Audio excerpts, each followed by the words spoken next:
Straight ahead on Falcon Weekly. Finals are just around the corner. Find out how the university is offering extra studying time and hear from UM students about their best studying tips and tricks. And on your mark, get set, go. Tens of thousands of runners ran their way to the Boston Marathon finish line today. See why this year's race made history. Plus, UM students got the chance to hear a unique vocal performance at last week's Falcon Fest. See how the group even got students in on their act. Falcon Weekly starts now.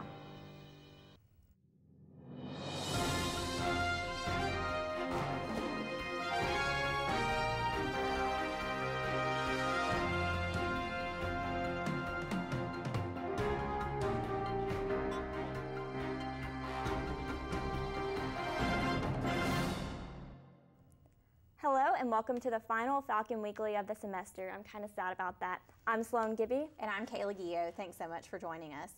This week is finals week, so grab your favorite pen and get the coffee maker brewing. Finals week is April 28th through Friday, May 2nd. Be sure to check the final exam schedule to see when your finals will be. We've placed a copy of the schedule on our Facebook page. If you're a graduating senior, make sure your professors have your grades turned in by Wednesday, April 30th at 3 p.m. All other grades must be posted online by Monday, May 5th. And you can kick off your Sunday night cram session with a hearty meal in the caf. During finals week, the cafeteria will host a midnight breakfast for a late night snack and study break. Food will be served this Sunday at 10 p.m. until midnight. With students across campus hitting the books for finals, Carmichael Library is extending its hours. Saturday, the library will be open from 10 to 5. On Sunday, Carmichael will open at 2 p.m. and stay open until 2 a.m. Monday through Wednesday of finals week, the library doors will be open from 7:30 a.m. to 2 a.m. Thursday's hours are 7:30 a.m. to 11 p.m. and Friday's hours are 7:30 to 5. Now for a look at how Montevallo students are preparing for finals. Falcon Weekly's Irene Cardenas hit the bricks to learn about how students are getting ready for their upcoming exams. I am a big procrastinator, so I pretty much wait until the night before, and then I will generally read over the material, like if there's a study guide. It generally works for me. Most of the time when I go to a library, it's when I just need to do like other stuff, like for other classes, like marketing or English or creative writing. That way, just being in that quiet space gives me enough chance to just focus and start writing. That's the only place I feel like I can study because it's quiet there and it just has an air of like get stuff done. It depends on how busy I am that day. If I am able to go home, then in my room, but if I'm stuck here, then I will go to Comer or sometimes here, but it's kind of noisy. With packages and trying to get videos ready and stuff like that, so I'm gonna be cooped up in the MassCom building for a long time, but you know, it'll be all said and worth it once everything is done. Now, if you haven't done so well in some of your classes, it's not too late to drop them. The final day to drop a class is this Friday, April 25th. For those attending May graduation, we now know who will be giving the commencement address. The university has announced the speaker for graduation will be Major General Frederick Padilla. Padilla is currently the Director of Operations at the Marine Headquarters in Arlington, Virginia. Padilla has participated in Operation Restore Hope in Somalia, as well as Operation Enduring Freedom and Operation Iraqi Freedom. Spring commencement will be Saturday, May 3rd at 9 a.m. on Flower Hill, and a reception for graduates and their families will be held at 8 a.m. on the lawn at King House. The UM Department of Music will present Gilbert and Sullivan's comic opera, The Mikado. It is one of the more frequently played musical theater pieces. The opera will be April 24th through 27th in Palmer Auditorium. Performances are 7:30 p.m. Thursday through Saturday with a 2 p.m. matinee on Sunday. Ticket prices are $15 for adults and $8 for students and senior citizens. For more information, contact the UM Department of Music. This weekend, the theater department is hosting a musical theater review.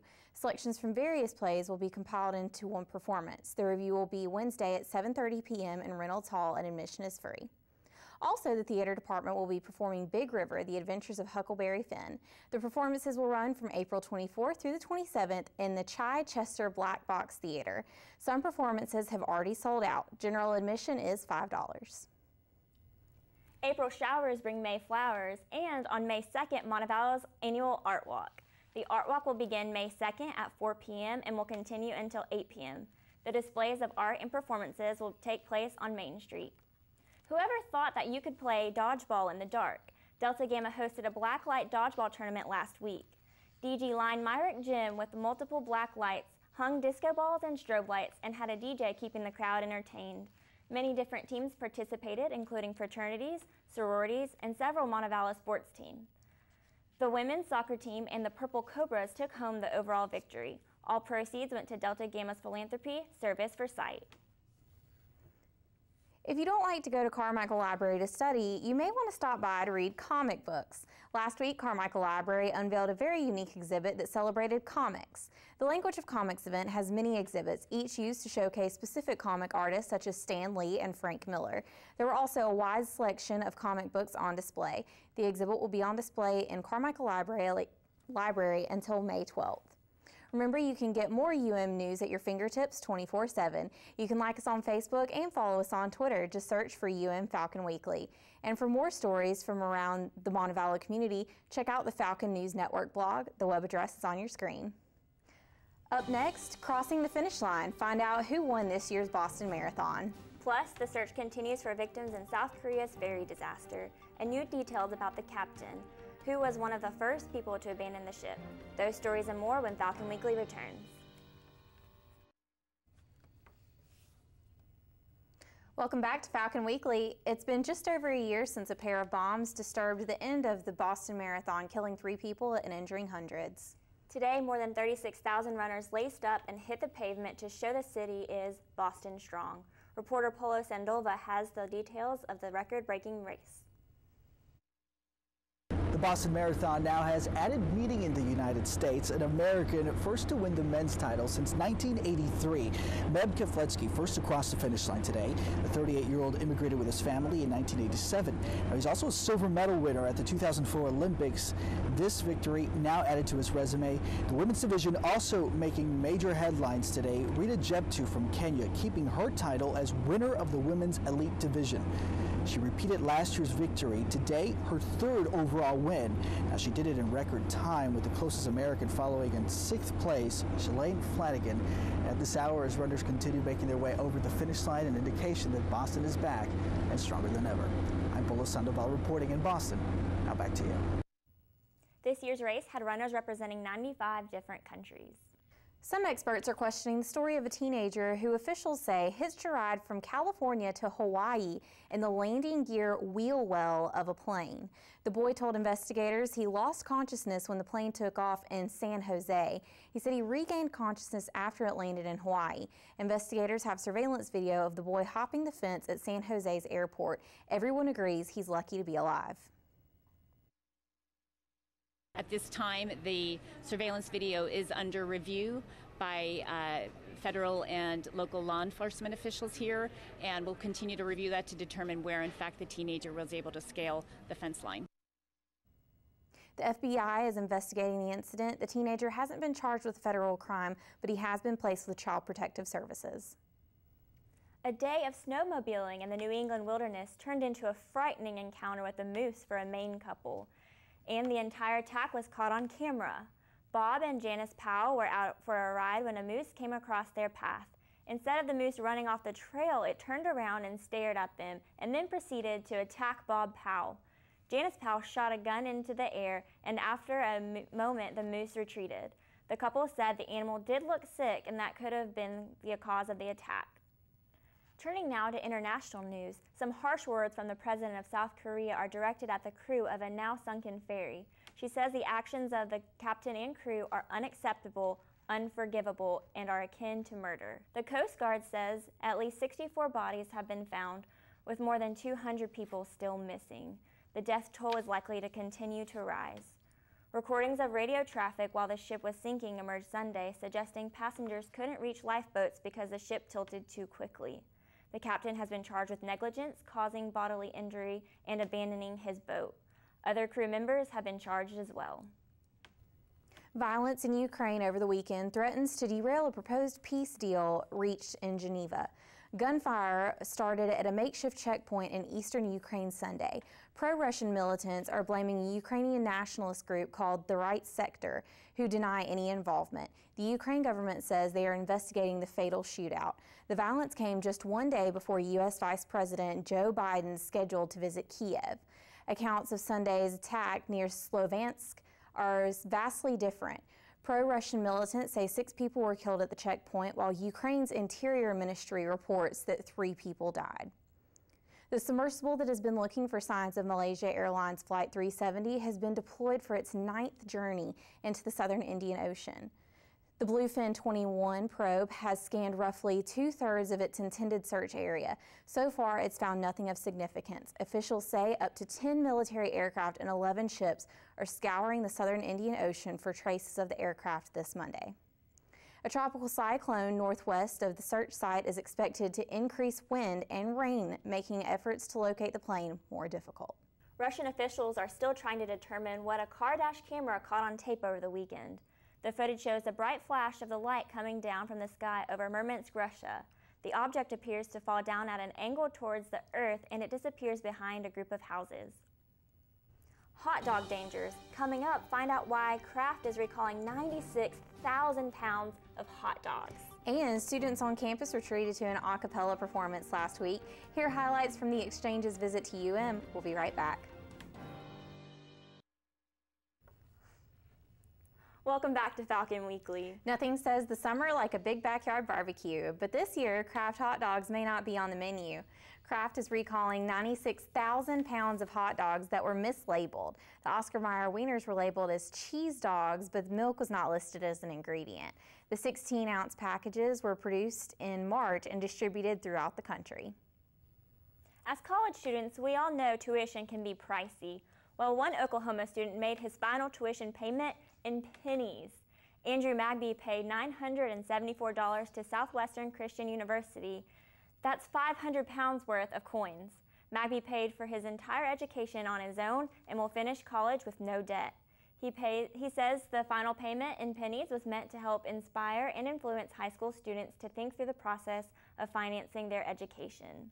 Now it's time to see what's going on in entertainment news. Falcon Weekly's Chloe Allen joins us at the desk with the latest from the entertainment world. Hi Chloe, how's it going? It's going great, guys. We got a lot of stories this week in entertainment, and first, starting out in our backyard. Montevallo hosted the upcoming beatboxing pop group, The Exchange. The 5-man group just wrapped their European tour and has even opened for Ollie Mewers and the Backstreet Boys. Falcon Weekly's Max Green has more on the uprising pop sensation. Despite the sunny weather last Tuesday, Montevallo's University Program Council had to change venues for their annual Falcon Fest due to a chance of rain. The move from Main Quad did, however, allow for this. An intimate setting in Farmer Hall for the a cappella group The Exchange to perform.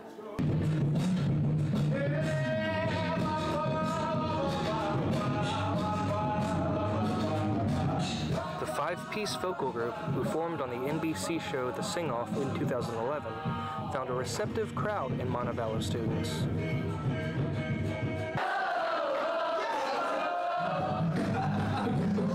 The Exchange even encouraged some audience participation.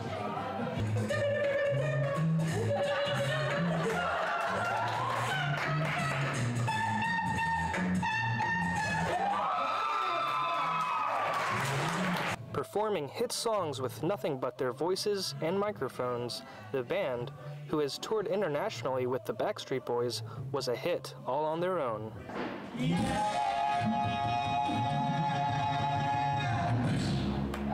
The band is continuing their Southeast tour to the end of the month. For Falcon Weekly, I'm Max Green reporting. Lindsay Lohan is back in the headlines with a shocking confession. The 27-year-old actress admitted Sunday during the season finale of her TV series Lindsay that she had suffered a miscarriage while filming. During the docuseries, one of the ongoing plot points that emerged was Lohan's inconsistency with showing up for work. As she explained on Sunday's episode, it was because she was unable to. The series, which aired on OWN, followed Lohan after she left rehab in July of 2013 and moved to New York while trying to repair her career. Singer Chris Brown's assault trial is expected to get underway Wednesday morning. It was slated to start Monday after the trial for Brown's bodyguard ended. Here you can see sketches from court today. Christopher Holsey was convicted of assault for hitting a man who tried to take a picture of Brown outside of a Washington area hotel last year. Brown is also accused of hitting the man.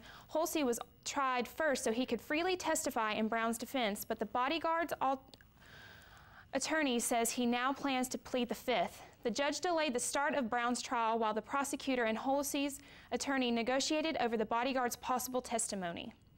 For the third week in a row now, Captain America: Winter Soldier is still going strong in the #1 spot at the box office. The action-packed film brought in over $25 million and was followed closely by the heartwarming movie Heaven is for Real, which brought in $22 million. The family animated movie Rio 2 fell to #3 spot and was neck and neck with Heaven is for Real with $22 million. The sci-fi drama film Transcendence came in at #4 with $10 million, and the comedy horror flick A Haunted House 2 rounded out the top 5 at $8 million. And that's your look at this week in entertainment. Back to you guys. Thanks, Chloe. Summer is right around the corner, and everyone is preparing for the outdoor fun. That's right. Boats, pools, and cookouts will be everywhere, and I can't wait. But safety should always be first. Falcon Weekly's Wilbert Scott joins us live from outside the MassCom building with some summer safety tips. Scott? As summer quickly approaches, so does the season for boating, swimming, and family outdoor fun. But with outdoor fun activities can come accidental emergencies. Boating is one of the summer's largest water sports, but can also be a source of unnecessary accidents. Remember, you should wear a life jacket when you are on the water. The CDC reports that more than 70% of the people who died in boating accidents in 2009 drowned. More than 90% of those people were not wearing a life jacket. You must also think about water safety, even if you're just hanging out by the pool. Even though it is fun to relax in the pool, there are still germs lurking. Best ways to avoid them is to think of your fellow swimmers. Teach children that a pool is not a public toilet. Have kids take regular potty breaks. And make sure your little ones never swallow the water. And if you're hitting the road this summer, remember to never ever leave children on or pets in a parked car on a hot day, even if the windows are cracked. So keep those tips in mind to have a safe and relaxing summer vacation. Reporting live for Falcon Weekly, I'm Wilbert Scott. Thanks, Scott. Now it's time for a check of our Montevallo forecast. Falcon Weekly's Tom Davis joins us with a look at this week's weather. Hi, guys. Hey, guys. Following a few wet days, the weekend sun has continued into this week, but we can expect another mixed week of weather that includes rain, thunderstorms, and a few rays of sunshine as we head into our last full week of class this semester. Let's take a look at the graphic. As we can see on Monday, the weather has come out fine with sun with a high of 79 and a low of 57. On Tuesday, we can expect scattered thunderstorms with a high of 77 and a low of 52. On Wednesday, it will fine up again with a high of 78 and a low of 51. The sun will come again on Thursday with a high of 82 and a low of 60. On Friday, we'll have a high of 82 and a low of 61. Moving on to the weekend, Saturday we'll have a high of 81 and a low of 58. And Sunday, a high of 82 and 61.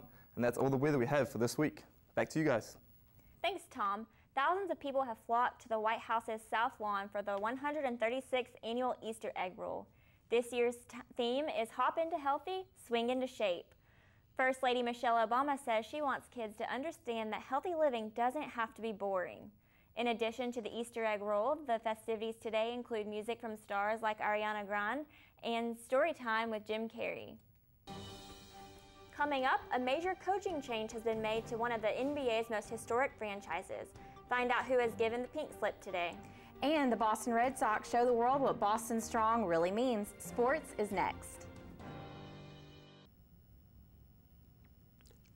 Welcome back to Falcon Weekly. I'm Rio Smith with one last look at this week's sports.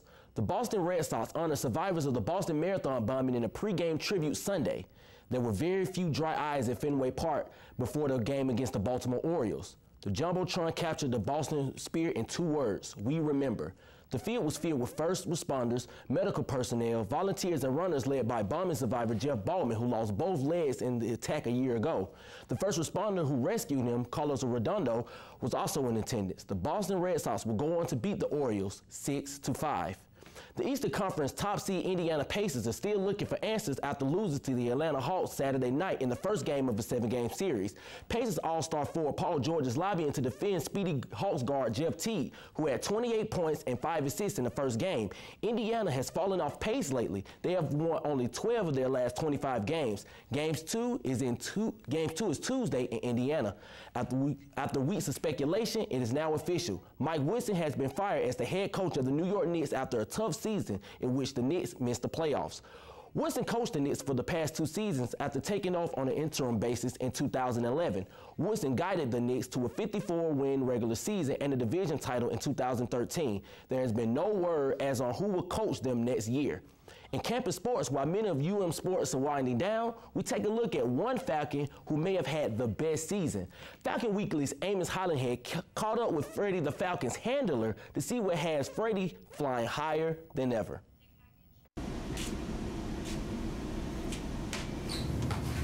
Freddie the Falcon has gone from this, #OMG, to now this.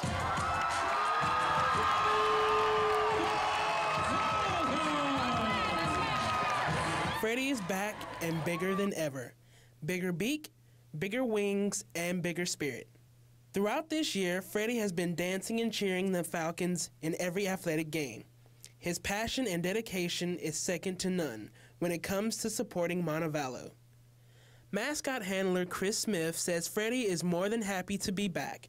Freddie is ecstatic to be back on the campus of the University of Montevallo. He's been away for a while, did a little growing up, practicing on his flying, getting his dance moves perfected, but he's extremely happy to be back on the campus and spending time with the students and the faculty here at Montevallo. One thing is for sure, Freddie can dance with the best of the best and his moves cannot be duplicated. It's a completely natural ability. I'll have to give him credit for it.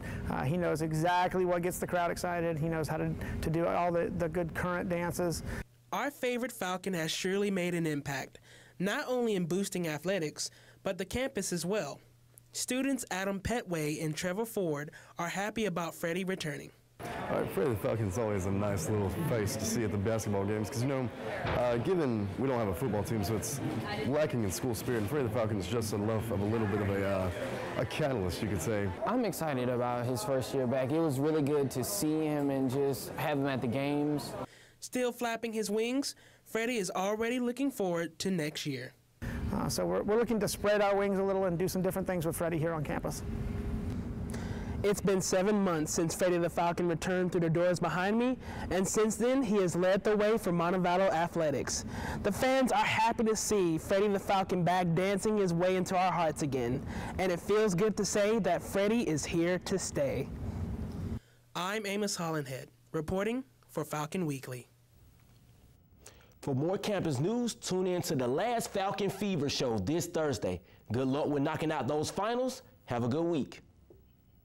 Thanks, Rio. 2 cute bunnies visited WBIR in Knoxville, Tennessee for Easter and created one funny moment. Watch the anchor's priceless reaction when the furry friends got a little frisky.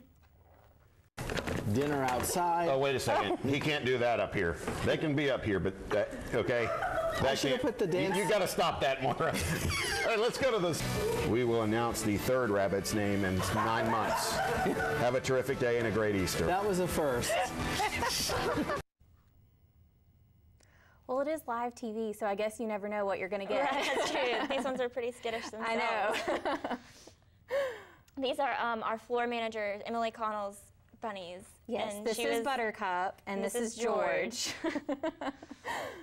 They're precious. They're precious. Well, that's all the time we have for this week's show. Thanks so much for joining us. For more UM news, be sure to check out the Falcon News Network blog. The web address is on your screen. Thanks for watching Falcon Weekly this semester. Be sure to tune in again this September.